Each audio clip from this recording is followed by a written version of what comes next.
नमस्कार सर, मेरा नाम शिखा मिश्रा है।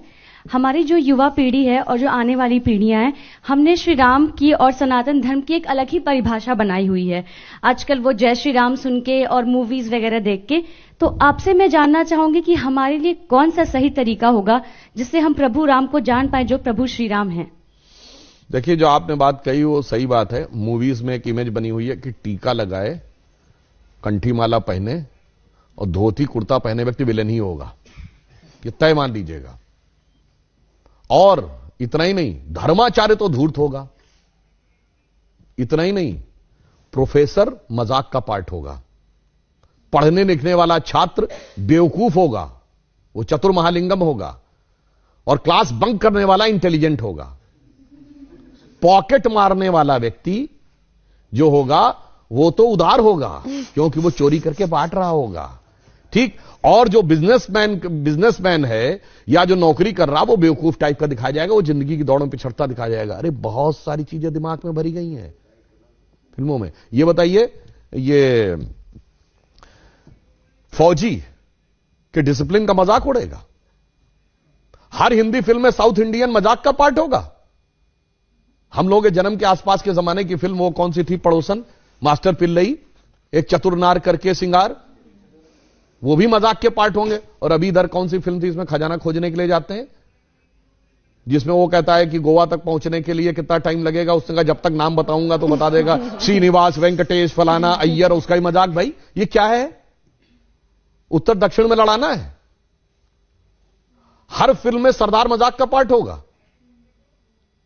बहुत बड़ा षड्यंत्र था, ये एक लेफ्टिस्ट एजेंडा था। और इसमें मैं ये नहीं कह रहा हूं कि इस फिल्म वालों ने जान के किया है, वो तो बेचारे खुद भी नहीं जानते। उनका माइंडसेट ऐसा कि उसके टूल बन गए। तो नई पीढ़ी ने तो बहुत कुछ ऐसा ही देखा है और ये बड़े करीने से उसके दिमाग में बैठा दिया गया है। अरे भाई, हम लोग भी बच्चे थे तो ऐसी बात रहती थी, बाबा आ जाएगा, झोली बाबा पकड़ के ले जाएगा, तो मतलब वो दाढ़ी वाला बाबा ही झोली होगा। और मैं किसी के प्रति अवमानना नहीं करना चाहता, मगर एक बात बताइए, कभी किसी मौलवी को नेगेटिव रोल में दिखाया गया हो तो बताइए।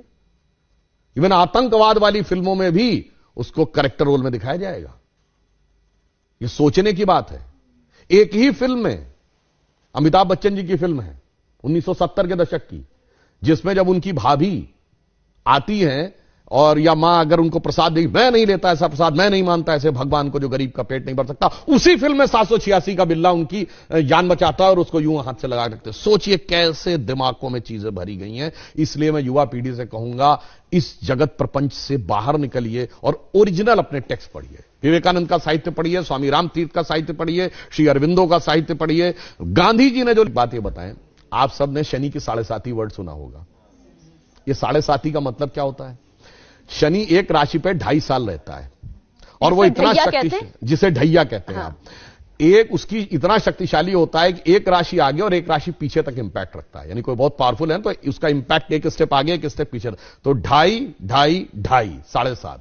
तो कहते हैं ना, पहली ढैया, दूसरी ढैया, तीसरी ढैया। 12 राशियां हैं तो टोटल कितना हुआ? 12 इंटू 2.5, 30 ईयर्स। तो शनि का रोटेशन साइकिल 30 ईयर्स है। भगवान राम के भी तो 7.5 लगी थी, कहां था तो बन गए थे। तो 2.5 साल मतलब 30 साल का रोटेशन साइकिल शनि का है। ये तो हमें हजारों साल से पता था, इनको कब पता चला? अभी 100-200 साल पहले। और ये बताते हमको, यार हम साइंटिफिक थे, तुम नहीं थे। मेरे भाई, तुमने तो कहा सूर्य पृथ्वी के चारों ओर घूमता है। और मजे की बात जानते क्या है? गैलीलियो ने कहा 1633 में कि सूर्य पृथ्वी के चारों ओर घूमता है। यह गलत है, पृथ्वी सूर्य के चारों ओर घूमती है। तो उसको कह दिया गया कि तुम्हारी मौत की सजा दे दी जाएगी। उसने माफी मांगी, उसको अपराधी चर्च का घोषित किया गया, चर्च का अपराधी। और वो चर्च के अपराधी की श्रेणी में जानते कब तक रहा है? 1992 तक। पोप जॉन पॉल II ने उसका नाम हटवाया।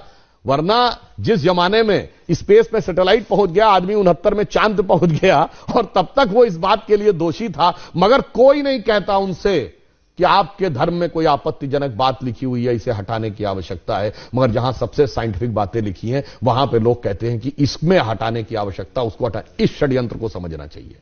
इस षड्यंत्र को आप भली भांति समझें तो आपको समझ में आएगा कि जो सभ्यता सर्वाधिक उदार है, उसी सभ्यता के साथ सबसे अधिक छल किया जाता है, जिसे हम कहना चाहेंगे आजादी का अमृतकाल है। तो हम कहते थे ना, हो गए हैं स्वप्न सब साकार, कैसे मान लें हम। टल गया सर से व्यथा का भार कैसे मान ले हम। राष्ट्र को है लोग भूले, स्वार्थ है युग मंत्र सारा, वर्ग जाति विभेद की अब बह रही है कलुष धारा। इस अमा के तिमिर को, यानी अमा अंधकार, तिमिर मतलब अंधकार, रात्रि के अंधकार को अब अरुणिमा क्या मान ले हम। टल गया सर से व्यथा का भार कैसे मान ले हम। और आगे की लाइन सुनिए, वो महत्वपूर्ण है। वेशवाणी तत्व दर्शन दूसरों से यह सभी ले, विकृति को हम ग्रहण करते निज प्रकृति को आज भूले। इस विदेशी नकल को अब अस्मिता क्या मान ले हम। हो गए हैं स्वप्न सब साकार कैसे मान ले हम। इसीलिए मोदी जी ने क्या कहा है, अमृत काल के जो 5 प्रण हैं उनमें पहला है भारत को विकसित राष्ट्र बनाना है, दूसरा है गुलामी की मानसिकता के हर प्रभाव से अपने को मुक्त करना है, और तीसरा है अपनी विरासत पे गर्व करना है। इसीलिए गुलामी की इस मानसिकता से बाहर निकलिए तो नया भारत दिखेगा, जिसके लिए हम कह सकते हैं कि स्वप्न देखा था कभी वो आज हर धड़कन में है और एक नया भारत बना